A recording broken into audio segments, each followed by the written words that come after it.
Arya Stark, unlike the recent spoilers about Tyrion, something tells me, it's my gut mainly, and the fact that she's my favorite character, but I really do think she's gonna survive until the end. I planned on making an outline of House Stark for pretty much all of the confirmed spoilers, and during that process, I came up with a beautiful theory. I might be getting a little bit ahead of myself, but this theory is involving the Direwolf pack and their role in Game of Thrones Season 8. This video will contain spoilers, as I will be using some of the confirmed leaked scenes. Let's go ahead and begin.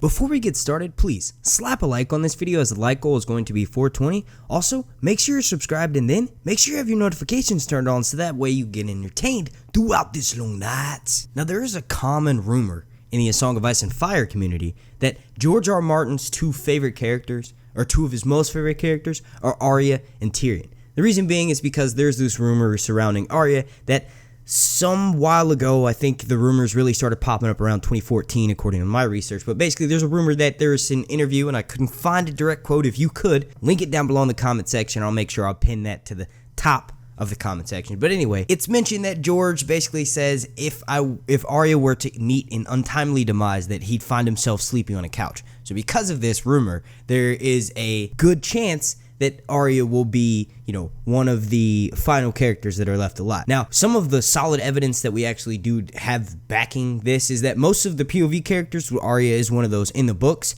they tend to survive. Aside from Ned and Ares Oakheart, and then of course Jon Snow, which his fate is left up in the air, but he doesn't really tend to kill that many POV characters. So we have the fact that Arya's story is most likely books and TV show involving her taking off a bunch of names off of her list, and then also involving, Nymeria and that super pack. This is why Dan and Dave brought Nymeria back into the fold. Now, I'm sort of about to jump back a little bit in my second here, because Arya definitely went home to Winterfell, and the majority of what she did in Season 7 was basically fight and have a bunch of conflict with Sansa and Winterfell that I didn't really enjoy watching that march. It was pretty hard for me to watch those scenes with Arya and Winterfell, which is weird because usually when she's on screen, she's one of the characters that I enjoy watching the most, and I'm usually like insanely entertained by whatever events are corresponding on screen, but I just found it pretty hard to watch last season. So I think the main point of that is that we have this general idea, like Dan and Dave were given this general idea of where her end game is going to be, and they kind of had to leave her in limbo for a season just so that they wouldn't have her story progress past the other Starks. Obviously, there was a main point to having her in Winterfell last season, and I think what they're trying to get across is that Sansa did have a little bit of answering to do, but not really, just from the standpoint of being a Stark and like she wanted so bad to marry Joffrey. I think mainly what that was last season is sort of like an adult version of a sibling rivalry. Like, obviously, they did not enjoy each other's company in Season 1, and that was kind of the last time they saw each other, is that they were, like, annoyed as shit with each other, and that just sort of carried on into this whole new thing, and they definitely were manipulated a little bit by Littlefinger, which we all know how that ended. Which brings me to my next point. The way that Littlefinger died involved all of the Starks coming together, casting their judgment on someone, not really giving them a said fair trial, if you even want to call it that, but the Starks are dishing out justice. That is going to continue into Game of Thrones Season 8. Now, recently, and this next part will contain spoilers, so if you don't want to know anything and you want to go into Game of Thrones Season 8 with a clean slate, go ahead and click out of the video right now. For everyone else, let's continue. Now, I have done several videos about these most recent leaks, and they come to us from a pretty credible source, that being Freaky Doctor, another YouTuber here on YouTube, and he goes into detail that there is going to be a trial, just to sort of summarize here, there's going to be a trial that's going to take place in the Dragon Pit, and in that trial is going to be the judgment of Tyrion Lannister. Now, some of the people that are going to take place during that trial, and this is the most important part, those characters that are going to be taking place in this trial are Davos, Arya, Bran, Sansa, and Robb and Aaron. Now, all three Starks are going to be there. So this sort of confirms, back to what I was saying earlier, that Arya is going to be making it until the very end. Now, one thing we have to take into consideration here is that nothing is 100% certain. Even though this leaker has been proven to be pretty credible before in the past, nothing is guaranteed until it airs on the screen. So I still do want to say take this with a grain of salt, because we don't know 100% for sure that this will happen. But we have this similarity between all of these Starks at this trial, and then, we had this very similar thing with these same characters taking place last season with Littlefinger. I think the fact that season 7 ended with that, it's going to be carried on in a Game of Thrones season 8. Now, I do want to say, just to add a little bit of credibility to this has been a very popular theory in the Game of Thrones and the Song of Ice and Fire community following post season 7 that Tyrion is going to make some sort of betrayal to Daenerys. Now, there was a part that was intentionally left out from the Miri Maz-Dur prophecy about that she's going to have these 3 betrayals, but Tyrion is definitely going to betray Daenerys in the novels. I don't really want to get into details into that in this video, but if you guys want me to, let me know and I'll start cooking that up for you. But the main point is just that everyone knows that Tyrion still loves his family. And in season 7, he did not know that Cersei was pregnant, and now he does. So that betrayal is bound to happen, and it's most likely going to come in the form of Tyrion doing something to try to save his family, and that's going to ruin and maybe cost either Jon or Daenerys their life or someone who's very close to them.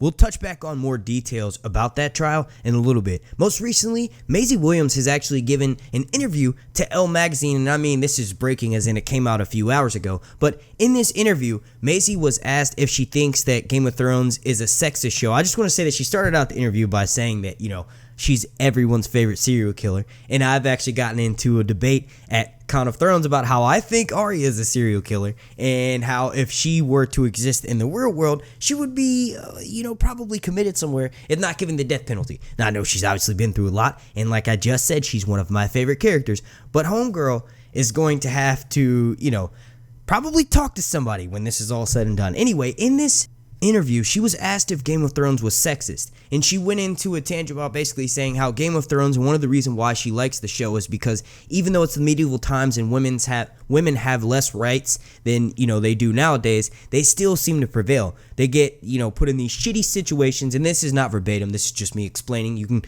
click the link down below in the description and go and read the article for yourself, but they get put in these shitty situations and they make the better of it, and for the most part they come out on top. So what everyone, myself included, is taking away from that sort of interview is the fact that she's referring to, season 7 ended with Cersei still sitting the Iron Throne. Cersei is an evil cunt, but she's also been handed a plate of turds, and she's made those turds into butterflies. And you also have Sansa as reigning the queen in the north, and I think Arya may go into acting as her handed the queen in this next season. And of course, she's also referring to Daenerys being the ruling queen and the next queen in line for, of course, the Iron Throne. But I kind of think Arya's endgame, getting a little bit ahead of myself here, but I think Arya's last few moments of season 8, what I would like to see anyway, is her getting on a ship and departing Westeros. But in the meantime, between time, she's got some business to take care of and some loose ends to tie up. The fact that Arya is said to be present at this trial in the Dragon Pit got me curious. Now, some of the spoilers or some of the leaked images, this isn't even really a leaked image, I just get in the habit of saying that in these videos, but this image was popping up around the time that we were having this massive Game of Thrones rap party in Sevilla, and yeah, that's right, I said we because I was actually there, as you can tell by this picture right here. But anyway, there were these images of this combined Stark and Targaryen emblem popping up all over the place. Now that's not a spoiler, but it sort of lets you know that, hey, maybe, just maybe, the final few minutes of Game of Thrones Season 8 involve some sort of massive wedding. So that made me think that the reason why all of these characters, and that's another thing too, is like, once these spoilers were coming out of all of these people being in Sevilla, and we knew they were filming in the Dragon Pit, we just didn't know what it was until Freaky Doctor mentioned it a few weeks ago in his video about his insider information that it's actually Tyrions Trial. Everyone was sort of theorizing about what it could be. One of those popular theories that were going around was because this symbol is combined with this Stark emblem inside of this Targaryen emblem, is the fact that there could be a massive wedding at the Dragon Pit. Now, there's still a chance for that to happen, but I think what it could be symbolizing is the fact that Daenerys and Jon Snow are coming together. I don't know if they're going to have a wedding in the Dragon Pit. I think it would be more ceremonial to have it in Jon's homeland, I guess, or Daenerys' homeland, so that would either be the North or at Dragonstone. I don't think it makes much sense for them to get wedding, or for them to get married and have a wedding inside the Dragon Pit. So what I'm getting at here is we have Daenerys and Jon Snow surviving in my perfect happy ending, and they're going to be bringing their houses together in more ways than one. So if we sort of look at the history of the Dragon Pit in the novels anyway, the show could do a different version of this, but basically what happened is initially before this was a dragon pit, it was a great sept, and it was built on this hill. It was called Rhaenys Hill, and it was known as the Sept of Remembrance. This was actually the main sept that was used in King's Landing, but a long time ago, this dude named Maegor the Cruel mounted on Balerion the Black Dread, which, if you guys remember, this is Aegon's dragon. This is the same one that he used to unite the 6 kingdoms. Yeah, that's right, I said 6, not 7, because Dorne didn't come into the fold until much later. But anyway, Maegor the Cruel incinerated the great sept with dragon flame, and then he ended up building this massive dragon pit, which was used to house most of the Targaryen dragons. Now that dragon pit stood for a number of years. As you can tell on the TV show, it's pretty much in ruins. But what ends up happening is this Targaryen civil war known as the Dance of Dragons. Queen Rhaenyra is a Targaryen queen, obviously, and she ends up capturing the city, and the dragon pit was destroyed during what is known as the storming of the dragon pit. And basically, there is a bunch of small folk outside the streets of King's Landing, and they're watching all of this just death and destruction happen, and it's being caused by the Targaryens. So this dude, who's kind of a dickhead, he's a shepherd, he basically riles up everyone, and then everyone goes and storms the dragon pit, and then they set everything on fire. Now, there's like a little bit of a description that we're given, about the events that happen, and ultimately it's destroyed, and then we see it for the first time in Game of Thrones Season 7. So I think mainly what we can take away from that is that this original Sept of Remembrance was taken down by Maegor the Cruel, who was known as an asshole Targaryen, just like the Mad King most recently. So Targaryens, for a while, to the citizens of King's Landing, you know the small folks spread rumors, and the Targaryens aren't really known as some trustworthy people. So the fact that this dragon pit is destroyed and it stood as this, symbol of Targaryen power, and then we have something as major as Tyrions Trial happening in it, and the main people that are at the trial now, it's not really mentioned whether Jon and Daenerys are there, but they could be added in later on post-production. My favorite theory for that, and obviously I don't want Tyrion to die, but my favorite, reason of why Jon and Daenerys aren't there is because maybe Daenerys is on her dragon back. But another reason could be is that Jon and Daenerys have in fact died, and in their death has in fact broken the wheel, and the Targaryens are pretty much done with. There's no more Lannisters, there's no more Targaryens, there is only House Stark and the original people of Westeros. So if this is the case, this would make sense as to why Jon and Daenerys are completely absent from this pit, and my idea of them coming together is that the Starks, who were downtrodden for the entirety of this show, are now dishing out vengeance, which is continuing on from season 7, or dishing out their version of justice, and these same people that took part in Littlefinger's trial are now taking part in Tyrion's trial. Now you have to remember, if Jon and Daenerys are both gone, and there is some treachery that is found out by everyone else, now initially during the leaks too, it said that Jon and Daenerys are part of the discovering, or part of the scene in which Tyrion's treachery is discovered, but maybe Freaky Doctor wasn't given the leaks that said Jon and Daenerys are going to die, because that would have been too spoilery. A lot of fans, myself included, want Westeros to sort of return to a democracy. Now, if we have all of these people that are at Tyrion's trial, maybe they decided mutually that Tyrion deserves death. One of the ways that the Stark can dish out death now, carrying on sort of a similar tradition with Daenerys, is by having their direwolves execute them. Yeah, that's right.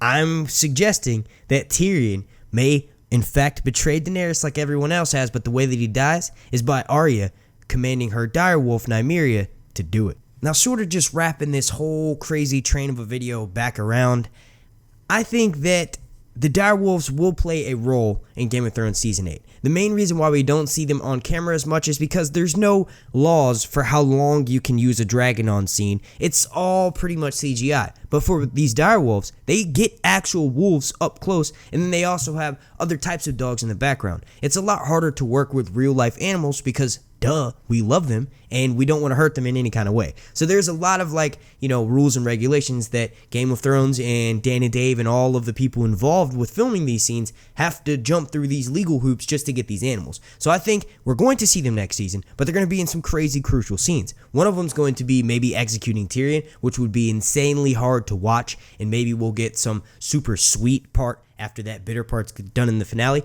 But also, I think we're going to see them on screen and used heavily during scenes involving White Walkers. Alright, that's going to be wrapping this video up. I want to thank you all so much for watching. If you could please slap a like on this video, as the like goal is going to be 420. Also, make sure you're subscribed, and then make sure you have your notifications turned on, so that way you get entertained and you get notified every time I drop a video throughout this long night. Super special shout out to every single member of my Patreon family over on patreon.com/SirHuntsReviews. I want to thank each and every one of you guys for watching. My name's Mark, and this has been Sir Hunts Reviews. Winter is coming, lads, and nothing is going to stop the dead from taking your mothers, your brothers, and your daughters as well. You must prepare yourselves to fight for the long night.